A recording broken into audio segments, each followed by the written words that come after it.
Hi, I'm Daisy and I'm a third year history student here at the University of Southampton. Today I'll be taking you on a spooky tour around some of the haunted places in Southampton.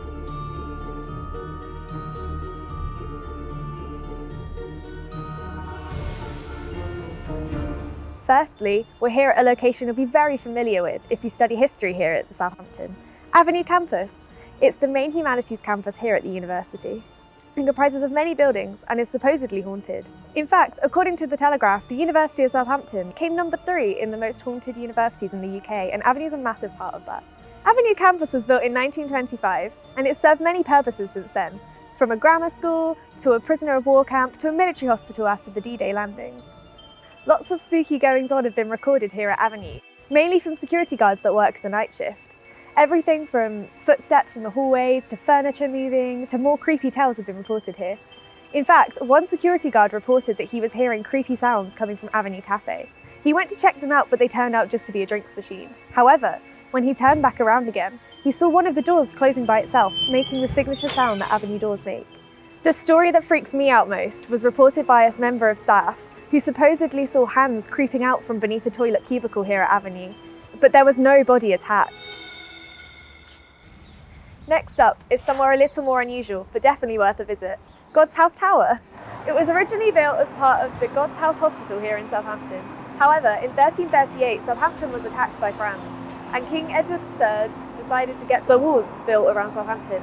God's House Tower was a massive part of this as it overlooks the Solent. Originally, the tower was used for defence, holding gunpowder and cannons, but eventually in 1700s it was turned into God's House Jail. It had 3 prisons, but was constantly cold and damp, so disease was rife.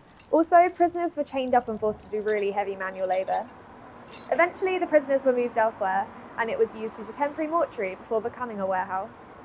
It's now an arts and heritage centre that has a cafe, bar, and loads more. Apparently, the tower is haunted, so much so that a local ghost investigations team actually conducted a ghost hunt here. Staff members report hearing and seeing spooky things, from rattling chains and footsteps to full-body apparitions and formless mists. Some people reported feelings of being watched too, and there's even evidence on the internet of a real ghost at the tower. Though not ghostly, a sad and eerie sign adorns the walls of the tower. It reads, in a prisoner's handwriting, "Pray remember the poor prisoners." Finally, we're here at the Dolphin Hotel. The first reference to the hotel was in 1454, but it's believed to have existed before then. Originally, it was visited by foreign merchants and sailors, but it's had many uses since then. During the 17th century, it was a popular coaching inn, and during Southampton's Spa-Town era, it became a fashionable social centre. It narrowly avoided being bombed during World War II and recently underwent a £4 million development. It's had some famous visitors, from Admiral Lord Nelson and Queen Victoria to Jane Austen, who had her 18th birthday party here. Nowadays, it's used by the university for socials, such as Christmas balls for different societies. The hotel has 6 resident ghosts: Molly the chambermaid, who's the most active, Beau, a Georgian ghost who haunts the ballroom, 2 barrelmen who haunt the cellar, the Grey Lady who haunts the first floor, and the poltergeist, who slams wardrobes and opens drawers. BBC South sent one of their team here with cameras to look for ghosts. Molly didn't appear, but white orbs could be seen in the footage, and even skeptics on the team said that they felt uneasy watching it back. The hotel offers haunted packages which come with information on the 6 ghosts and a magnetic field detector. It's definitely known for being a haunted place.